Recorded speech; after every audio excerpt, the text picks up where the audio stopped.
দক্ষিণ চব্বিশ পরগনার রায়দিঘির কোম্পানির থেকে আজ সকালেই পৌঁছে গেল ভ্রাম্যমাণ চিকিৎসা ভ্যান। এলাকার বহু মানুষ সকাল থেকেই সার বেঁধে দাঁড়িয়ে পড়েন চিকিৎসা পরিষেবা নেওয়ার জন্য। রায়দিঘির 11টি গ্রাম পঞ্চায়েতের বিভিন্ন এলাকায় কতদিন অন্তর অন্তর মোবাইল চিকিৎসা ভ্যান যাবে এবং কোনো নির্দিষ্ট সময়সূচি কি ঠিক করা হয়েছে? দেখুন, এটা হচ্ছে মাননীয় মুখ্যমন্ত্রী মমতা ব্যানার্জি একের পর এক প্রকল্প নিয়ে এসে মানুষের পাশে দাঁড়িয়ে মানুষকে বিভিন্ন রকমভাবে সাহায্য করে যাচ্ছে। এটা আরেকটা নজির সারা বিশ্বের কাছে, সারা ভারতবর্ষের কাছে।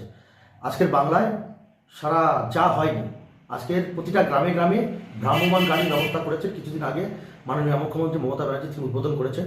প্রতিটা গ্রামে গ্রামে গ্রাম পঞ্চায়েত এলাকায় সেখানে গিয়ে সম্পূর্ণ বিনা পয়সায় সেখানে কিন্তু মানুষ পরিষেবা পাবে ওই ভ্রাম্যমাণ গাড়ির মাধ্যমে। গ্রামীণ হাসপাতালের অভিজ্ঞ ডাক্তারবাবু উপস্থিত থেকে সাধারণ মানুষের স্বাস্থ্য পরীক্ষা, প্রাথমিক চিকিৎসা, প্রয়োজনীয় ঔষধ বিতরণ সহ নানান পরিষেবা দেন। প্রায় 100 জনেরও বেশি মানুষ আজ এই পরিষেবার মাধ্যমে চিকিৎসা পেয়েছেন বলে জানা গেছে। এবং এটা গাড়িটা সকাল 9টা-10টার মধ্যে প্রত্যেক এলাকায় পৌঁছে যাচ্ছে এবং যতক্ষণ রুগী থাকবে ততক্ষণ তারা সেই রুগী দেখবে। আজকের আমাদের কোম্পানিটেক বাজারে অর্থাৎ গিলেচা গ্রাম পঞ্চায়েতের সামনে এখানে আজকের একটা ভ্রাম্যমাণ গাড়িটা এসেছিলো। এখানে প্রায় শতাধিক মানুষ এখানে জমায়েত হয়েছিল এবং সেখানে নির্দিষ্টভাবে তাদের স্টেথো দিয়ে তাদের দেখা পরীক্ষা করা, ইসিজি পরীক্ষা করা, এগুলো কিন্তু করা হয়েছে এবং সম্পূর্ণ বিনামূল্যে তাদেরকে ওষুধপত্র সরবরাহ করা হয়েছে। এটা মথুরাপুর 2 নম্বর ব্লকের 11টা গ্রাম পঞ্চায়েতের প্রতিটা গ্রাম পঞ্চায়েতে আমাদের এই গাড়ি যেদিন থেকে চালু হচ্ছে সেদিন থেকেই শুরু হয়েছে যা এবং আগামী দিনও যাবে।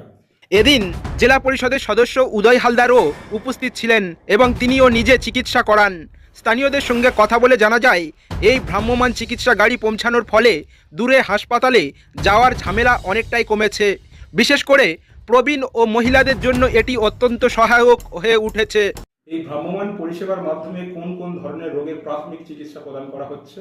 দেখুন, একটা হসপিটালে গেলে যে জেনারেল চিকিৎসা যেমন পাওয়া যায়, এখানে হসপিটালে না গিয়ে তারা হয়তো যেতে পারছে না। অনেক বয়স্ক মানুষ আছে, অনেক খুব অসহায় হয়ে গেছে বা অনেক অতর্ক হয়ে যেতে পারছে না, তাদের জন্য কিন্তু ভ্রাম্যমাণ গাড়িটা গেলে তাদের ক্ষেত্রে অনেক সুবিধা। এবং হয়তো 10 কিলোমিটার 20 কিলোমিটার নগেন্দ্রপুর থেকে বা খাড়ি অঞ্চল থেকে রাধাকান্তপুর অঞ্চল থেকে 10-15 কিলোমিটার 20 কিলোমিটার ধরে গিয়ে হসপিটালে দেখাতে হতো।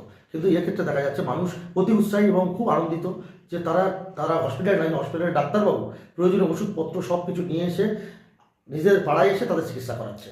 যেসব প্রবীণ ও অসুস্থ মানুষ নিজেদের এলাকায় পৌঁছে চিকিৎসা পাচ্ছেন তাদের জন্য কি আলাদা কোনো বিশেষ ব্যবস্থা রয়েছে? বিশেষ করে যারা ডায়াবেটি আছে তাদের মধ্যে প্রবীণ ব্যক্তি যারা আছে তাদেরকে আগেই দেওয়া হচ্ছে, তা দিয়ে দিচ্ছে ডাক্তারবাবুরা এবং আগেই তাদের দেখছে। উল্লেখ্য, মথুরাপুর লোকসভা কেন্দ্রের সাংসদ বাপি হালদার কিছুদিন আগেই এই মোবাইল চিকিৎসা ভ্যানের উদ্বোধন করেছিলেন। তারপর থেকেই নিয়মিতভাবে রায়দিঘির বিভিন্ন এলাকায় পৌঁছে যাচ্ছে এই ভ্যান। ভ্রাম্যমাণ চিকিৎসা ভ্যানের জন্য কতজন ডাক্তার ও স্বাস্থ্যকর্মী বরাদ্দ করা হয়েছে? দেখুন, একজন ডাক্তার থাকছে গাড়িতে, একজন নার্স থাকছে, তার সঙ্গে থাকছে স্বাস্থ্যকর্মীরা থাকছে, আমাদের আশা ম্যাডামরা থাকছে, আরও কয়েকজন কর্মী থাকছে। সেই গাড়িতে সবাই থাকবে এবং প্রয়োজনীয় ওষুধপত্র সব আছে এবং প্রতিদিনই বহু মানুষের সুবিধা পাচ্ছেন। এলাকাবাসীর দাবি, এই উদ্যোগের ফলে গ্রামীণ স্বাস্থ্য পরিষেবায় এক নতুন দিশা খুলে গেছে। এই পরিষেবা চালুর পেছনে রয়েছে মুখ্যমন্ত্রী মমতা ব্যানার্জির এক ঐতিহাসিক সিদ্ধান্ত। প্রতিটি এলাকার মানুষ যেন ঘরদোরের কাছে সুচিকিৎসা পান, সেই লক্ষ্যে গোটা রাজ্য জুড়েই ভ্রাম্যমাণ চিকিৎসা পরিষেবা চালু করা হয়েছে।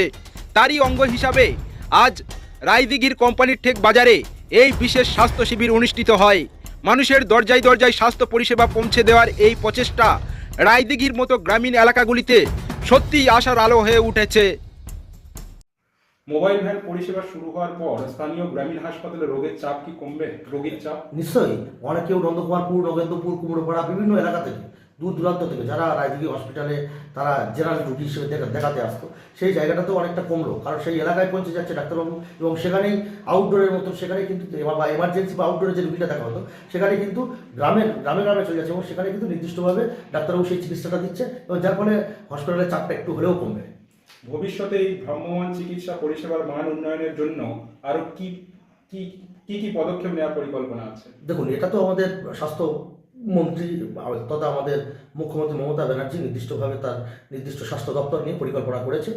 আগামী দিন যদি কোনো পরিকল্পনা থাকে সেটা আমাদের স্বাস্থ্য ভবন এবং আমাদের মাননীয় মুখ্যমন্ত্রী মমতা ব্যানার্জি নির্দিষ্টভাবে জানিয়ে দেবে মানুষকে। Thank you.